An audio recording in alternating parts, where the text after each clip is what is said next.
Hey, if you're a wholesaler and you're looking to get more profits out of your real estate investing business outside of increasing your assignment fees, then keep watching this video. I'm going to share the solution with you coming right up. Hey everybody, it's Jamel Gibbs with the REI Education Academy, helping you close deals consistently in your real estate investing business. And on this channel, what we do are real estate investing how-to videos and tutorials, as well as videos of me actually investing in real estate in the trenches. So if you're new here, consider subscribing.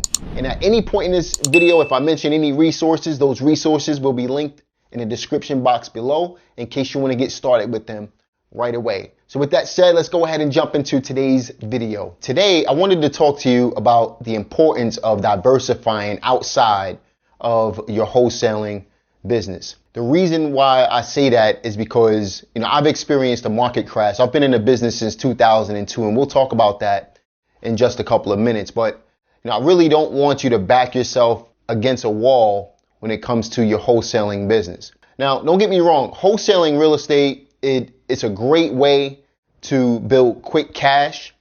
So if you needed to get started immediately and you needed a fast way to build some capital in your real estate investing business, wholesaling real estate is definitely that strategy that you can use in order to do that. But there's other strategies out there that are just effective as wholesaling, in my opinion.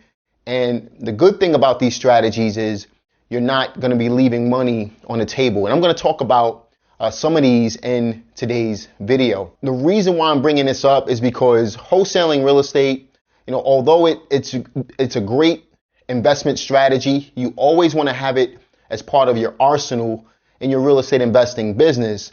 The problem that I have with wholesaling is it's a transactional business.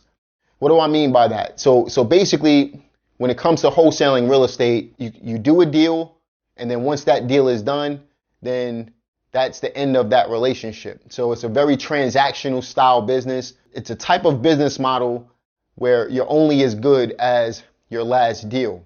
Now, another problem that I have with wholesaling real estate is it's very one-dimensional. So what I mean by one-dimensional is you're really focused on one type of seller, and that will be a high equity seller on a property that needs a lot of work. All right. Outside of that, most wholesalers, especially newer wholesalers, if you haven't been around the business for too long, you wouldn't know what to do on a property where there's very little equity. You're leaving a lot of money on the table at that point. And that's basically what I want to show you. I want to show you the possibilities of what's available for you outside of wholesaling real estate. Again, we're not saying that wholesaling is a bad thing. You definitely want to be wholesaling real estate. But in addition to that, you don't want to back yourself up against the wall. What you want to do is make sure that you're diversifying your wholesale business with other strategies that can allow you to make additional income in your real estate business and also not leave money on the table. Now, why am I bringing this up? Why should you listen to me? Well, back in 2002, I started in the real estate business, and over the years, I progressed to become one of the biggest rehabbers in my market at that time. And I quickly grew my real estate investing business, and I was a very one-dimensional type of real estate investor. I would buy them, fix them, and then sell. And sometimes I would buy them, fix them, and then do a rent to own on certain properties. When the market started to slow down around 2007, 2008, I got into wholesaling real estate, and I started doing a lot of contracts. So I added wholesaling into the arsenal as a secondary option outside of my rehabbing business. Now, I still rehab, I still wholesale till today. But once the market tanked and my business took a hit, I really needed to find another way in order to make money in real estate. Now, the reason why my business took a hit was because I was one-dimensional. And because I was one-dimensional, I didn't have anything else to fall back on. I really needed to get things going in order to stay afloat in my business because I never had a 9-to-5 job. I've always been self-employed. And if real estate didn't work, then I was going to be in trouble. Now, I will say that when I was buying, fixing, and either selling or renting houses, I was borrowing a lot of money to do this. Nothing wrong with borrowing money to grow your real estate investing business. The problem that I have is if there's a market shift, and this is something that I personally experienced, if the market shifts, what's going to happen is you're still going to owe all of that money, especially if you're using private funds. You don't want to get yourself caught out there trying to pay people back while the market is tanking at the same time. It's a really bad situation to be in. I've experienced it myself. Thankfully, I found wholesaling in order to kind of dig me out. But the problem that I have with wholesaling, again, wholesaling has been good to me over the years. But the problem that I have with it is it's very, very one-dimensional, very transactional. And basically, if you do a deal when you're wholesaling real estate and then you stop to go on vacation, or if you don't have your business set up the right way, which most wholesalers don't, what's going to happen is you're going to cut yourself short and you're going to cut the lifeline of the business by you going on vacation or by you walking away. So wholesaling, if you're not set up properly, can definitely become a high-paying job for you, especially if you're doing it all by yourself. So what's the solution outside of wholesaling real estate? Well, there's definitely many other options that you can incorporate into your real estate investing business that will allow you to make money in real estate, whether you work or not. I'm not saying that you want to stop wholesaling. What I'm saying is you want to do this in addition to your wholesaling. For example, I use a lot of creative methods in order to allow me passive income on a monthly basis in my real estate business.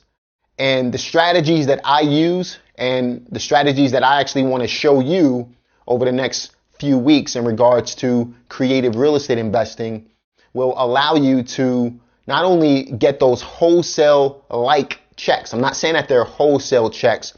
What I'm saying is they're the same size checks as you would normally get on a wholesale deal. If your average profit is $10,000 in your market, these deals will allow you to collect $10,000 up front. But unlike wholesaling, where it's a very transactional style business, you're only as good as your last deal, the strategies that I'm going to show you in addition to showing you wholesaling real estate will allow you to get passive residual money every single month and will also allow you to get back-end profits just like with rehabbing. Now, some of the creative strategies that I personally like to incorporate into my business are lease options. I like subject to investing. I like wraparound mortgage investing.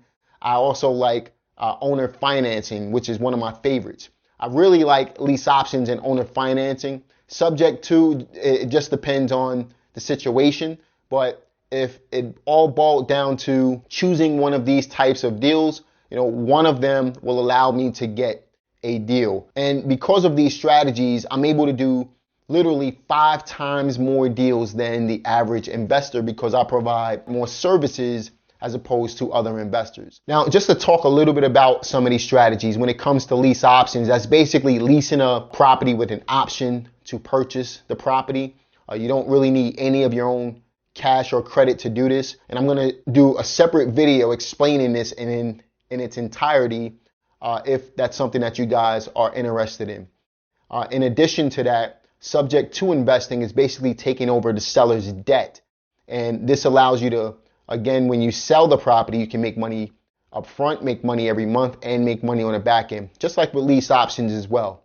Also, with wraparound mortgages, basically when it comes to a wraparound mortgage, all that is taking over an existing loan that's on the property by creating another loan, so a secondary loan to basically wrap that existing loan. So let's just say that this is a loan on a property, the seller's loan. All you're going to do is create another loan to wrap around that existing loan.